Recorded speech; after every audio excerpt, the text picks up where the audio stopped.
கேளுங்க. அது CA final கேட்ட சிஎம்ஏ ஃபைனல் கேட்ட கேள்வி. ரொம்ப முக்கியமான கேள்வியும் கூட.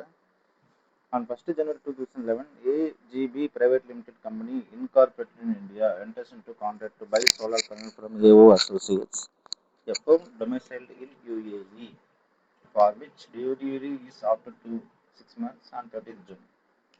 The purchase price of solar panel is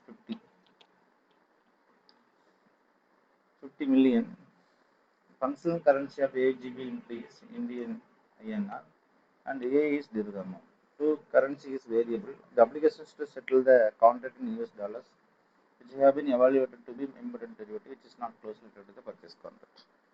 அவனே கொடுத்துட்டான், which is not closely related to the post purchase contract. அப்போ நம்ம ஃபர்ஸ்ட் இதில் வந்து என்ன செய்யணும், போஸ்ட்னா என்ன, போஸ்ட் கான்ட்ராக்ட் என்ன, தட் இஸ் மெயின் கான்ட்ராக்ட். என்னது, பை சோலார் பேனல் தான். பை சோலார் பேனல் தான் வந்து ஹோஸ்ட் கான்ட்ராக்ட்னு நம்ம சொல்கிறோம். ஏன் இது வந்து by solar panel is host கான்ட்ராக்ட்னா அதான் மெயின் கான்ட்ராக்ட். பேனல் வாங்குறது நம்மளோட மெயின் கான்ட்ராக்ட் இல்லையா. சரி, டெலிவரி எப்போ எடுத்துக்கிறீங்க, ஆஃப்டர் 6 months.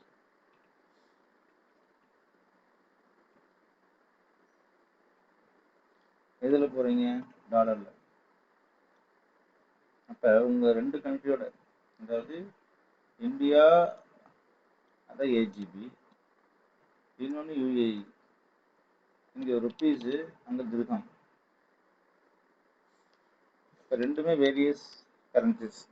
இப்போ பொதுவாக ஒரு கரன்சி வருது, அப்போ க்ளோஸ் ரேட்டட் கிடையாது.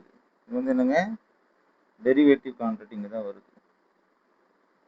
Derivative and embedded contract. ஏன் அப்படின்னா தேர்டு கரன்சி என்ன, to settle in dollar USD. அப்போ இதுதான் வந்து முக்கியமான. இப்போ இனிஷியல் டேட்டில் இனிஷியல் நோ என்ட்ரி, ஏன்னா எப்பயுமே இனிஷியல் வந்து என்னதான் இருக்கும், நோ என்ட்ரி தான் இருக்கும். என்ன பண்ணுறீங்க, வாங்குறீங்களா, எவ்வளோக்கு வாங்குறீங்க, கணக்கு பார்த்தீங்கன்னா தெரிய போகுது. எஸ், 50 million 60 ரூபாய் ஸ்பாட் ரேட்டு.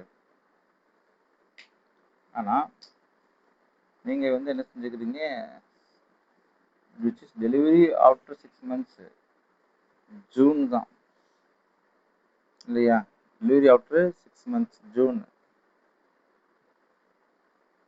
ஃபார் எக்ஸாம்பிள் 30/6ன்னு வச்சுக்கலாமே, 30/6/11 டெலிவரி ஆஃப்டர் 6 months.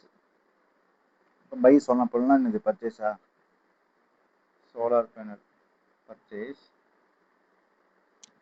அக்கௌண்ட் வெக்டார் டு பில்ஸ் பேயபிள்ஸ் எவ்வளவு, 3250, 50 × 65 ஃபார்வேர்டு கான்ட்ராக்ட்னு வச்சுக்கலாமே. சரி, நல்லா கவனிச்சுக்கணும். ரெக்கார்ட் டேட் டே 1, டெலிவரி டே ஃபார்வேர்ட் ரேட் இல்லையா. 60 ஏன் எடுத்துக்கலன்னு ஒரு கேள்வி உங்கள் மனசில் வரலாம். அது spot rate 60, 6 month forward rate தான் 65. Spot rate on June. சரி, இதுதான் நம்ம போட்டிருப்போம் 3250 இல்லைங்களா. 30/6 record day 1, delivery day forward rate. But இது நடந்துக்குதா அப்படின்னு கேட்டால் இந்தியன் கம்பெனி இதை பண்ணியிருந்திருப்பாங்க. இந்தியன் கம்பெனி டெரிவேட்டிவ் அக்கௌண்ட் நம்ம போட்டால் என்ன பண்ணுவோம், இதை லாஜிக்கு. அடுத்தது டெரிவேட்டிவ் அக்கௌண்ட்டிங்னு போடும்பொழுது நம்ம வந்து புக் பண்ணும்போது 30th தான் நம்ம போவோம். அது வரைக்கும் நம்ம புக் பண்ணி ஆகணும்லவா. ஸோ 1/1/11 நோ என்ட்ரி, 30/6 டிஃப்ரெண்ட்டை புக் பண்ணுவோம் இல்லையா.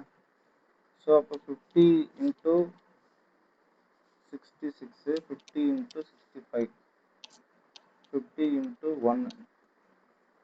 எனக்கு loss.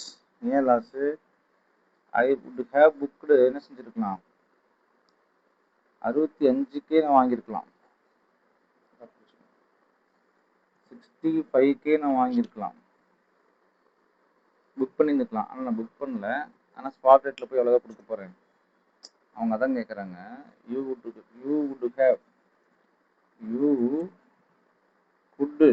Good have booked the price on 65 but not, you have to pay 66. அதிகமாக தான் கொடுக்குறீங்க. அப்போ 66னா அது அப்போ loss, profit and loss account debtor to BB 50.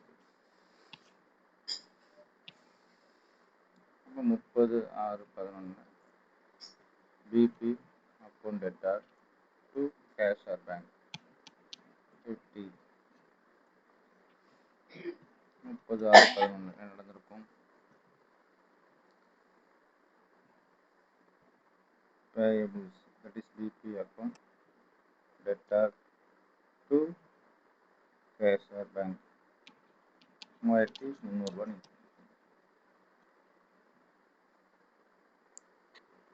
C நல்லா கவனிச்சுக்கோங்க, இந்த இது தப்பு. இது எப்படின்னா இதை வந்து மாற்றி எழுதி காமிக்கிறேன்.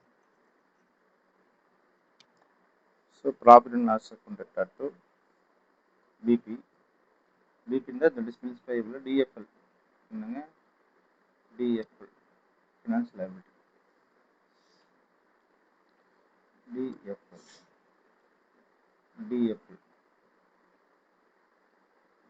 To payable. அப்போ பேயபிள்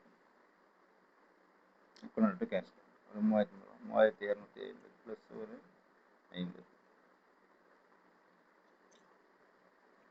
3300 அப்படி இருந்துச்சு.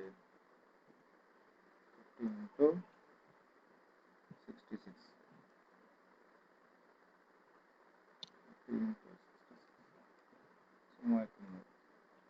இப்போ லிசன் ஃபஸ்ட்டு இந்த டெரிவேட்டிவ் சாதாரணமாக நம்ம போடுறதுக்கு டெரிவேட்டிவ் போடுறதுக்கு வித்தியாசம் இருக்குது. டெரிவேட்டிவ் வந்து நம்ம புக் பண்ணிட்டு இருப்போம் லாஸ் ஆர் ப்ராஃபிட்டை. 30/6 அன்னைக்கு நமக்கு எவ்வளோ வந்துச்சு, லாஸ் வந்துச்சு. அந்த லாஸ் நம்ம என்ன செய்கிறோங்க, புக் பண்ணுறோம். எஸ்,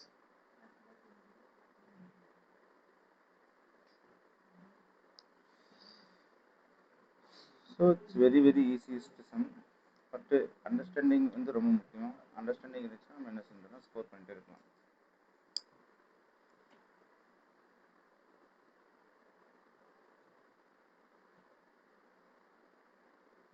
இந்த கணக்கு ஈஸியான கணக்கு, ஸ்கோரிங் சப்ஜெக்ட். பாயிண்ட் எங்கன்னு நம்ம புரிஞ்சுக்கணும். அதாவது என்ன கேட்க வராங்க, ஜனவரி அன்னைக்கு ஸ்பாட் ரேட் 60 ரூபா இருக்குது. நீங்கள் பர்ச்சேஸ் பண்ணி தான் 3000 பர்ச்சேஸ் பண்ணலாம். ஆனால் ஃபார்வர்ட் ரேட்டு 65 இருக்கும் போது பர்ச்சேஸ் பண்ணி இப்போ 3250 ரூபா தான். ஸோ 5 ருபீஸ் அப்படின்னும் போது 5 5 250 ரூபா. இப்போ 3250 ரூபாயும் மாறுது. இந்த 250 வந்து எம்பர்டிவ் டெரிவேட்டிவ்ஸ் அப்படின்னு சொல்லுவாங்க, because of the price value changes. ஆனால் நீங்கள் இங்கே போடும்போது 3250 ரூபா போடுறீங்க. 3000 ரூபா ஏன் போகக்கூடாதுன்னா, 3000 ரூபா நம்ம போட முடியாது. ஏன்னா இது we could have locked the buying rate of 65, but we are not. That's why we have to pay that amount to the debt on the 66. It is correct answers.